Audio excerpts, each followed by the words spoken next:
You can smell desperation on a person from across the room, and so can life itself. That thing you want so badly right now? The business that finally takes off, the body you keep chasing, the person, the freedom, the proof that you're not wasting your one shot. The harder you grip it, the further it drifts. By the time this is over, you'll understand why your wanting has been working against you, and what to do with it instead. Start with a feeling you already know. You check the numbers again, the followers, the bank balance, the messages that didn't come. And every check is a tiny confession. It hasn't happened yet. I'm still not there. I'm still behind. You think you're monitoring progress. What you're really doing is rehearsing the absence of the thing over and over until your whole nervous system memorizes the gap. That gap is the problem, because you can only ever act from where you believe you are. Here's what most people get backwards about wanting something. Desire feels like fuel. It feels like the engine that gets you off the couch and into the work, and for a while it does. But underneath the motivation sits a quieter assumption, and that assumption is running the show. The assumption that you don't have it, that you are a person who is reaching for something currently out of reach. Every text you send, every pitch, every late-night build session carries that signature. You are broadcasting your own distance from the goal. People can feel it. The client can feel it in how you price yourself too low and over-explain. The audience can feel it in how hard you're trying to go viral. The person across the table can feel it in how much you need the date to go well. Neediness is just a belief about lack, leaking out through your behavior. And the world tends to hand you exactly as much as you've assumed you're worth. So what's the alternative? Stop wanting and go numb. That's where most people misunderstand this completely. There's an old distinction worth sitting with. Living for the end versus living from the end. Living for the end means everything you do is a down payment on a future that hasn't arrived. You grind now so that someday you'll be the person who made it. The someday is always one more launch away.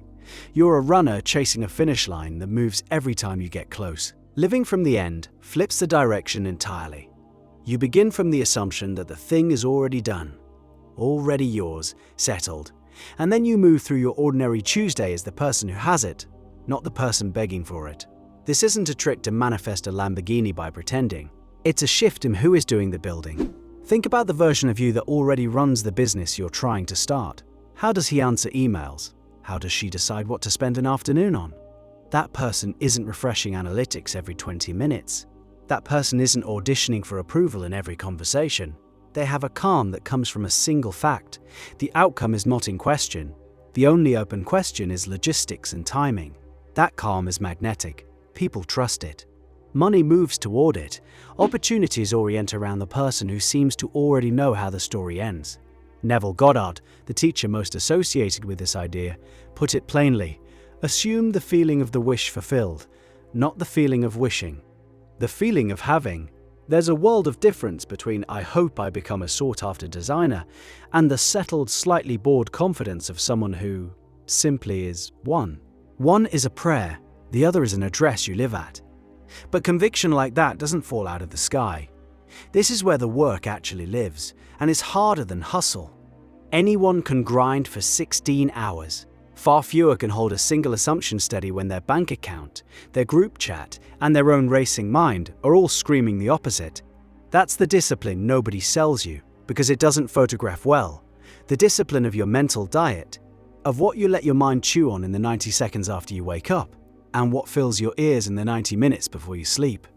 Even retuning your evening playlist to 432 Hz, which an app like Attune does automatically, link in the description, shifts the pitch your nervous system hums at while it's consolidating everything you rehearsed that day.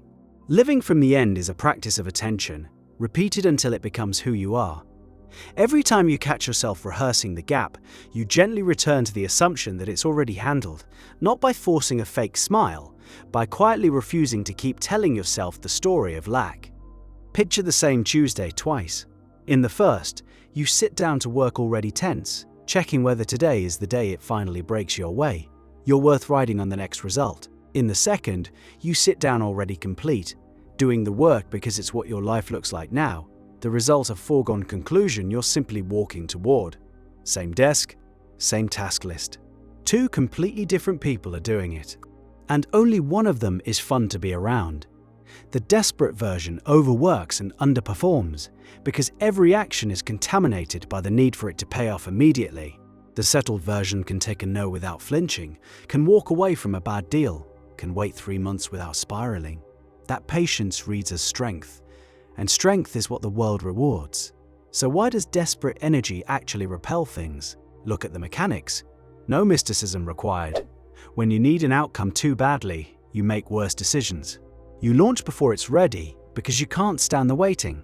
You take the first client who'll have you instead of the right one. You message the person 3 times when silence would have done more. You lower your prices to make the sale today, training the market to value exactly that little. Desperation collapses your time horizon down to right now, and almost every good thing in life is built on a longer horizon than that.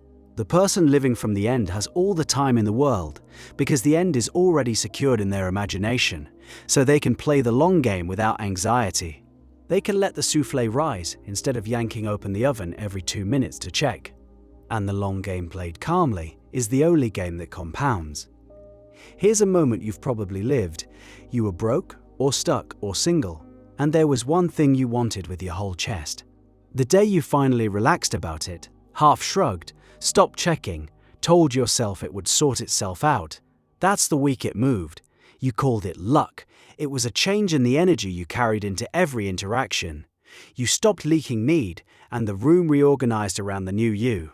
That's the mechanism hiding inside every story you've heard about things arriving when you stopped looking.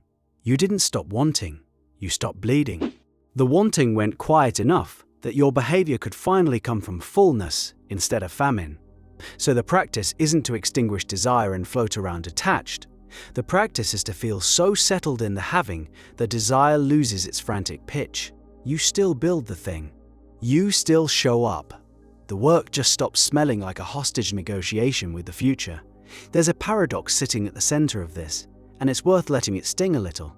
The thing you want most is usually the thing you must stop needing in order to get. The wanting can stay bright and clear, like knowing exactly which city you're driving to. The needing is the white-knuckle grip on the wheel that makes you swerve. You release the need by assuming the having. Once it's already yours in your own mind, the desperate edge has nothing to feed on. You stop chasing because you've started arriving. Let's make this concrete, because abstractions don't change Mondays. Pick the goal you've been gripping hardest. Now ask a different question than usual. Stop asking, how do I get there? Ask, who is the person who already has this, and what does an ordinary day feel like for them? Then borrow that feeling now, not when the money lands. Now, the freedom you think the outcome will give you, you take a small advance on it today. In how you carry yourself, what you say yes to, what you no longer tolerate. You'll notice something strange within a week. The behaviors change on their own. You price yourself like someone who knows their worth, because in your imagination, you already are that person. You stop over-explaining. You follow up once and let it breathe. You build with the unhurried focus of someone who has stopped auditioning for permission.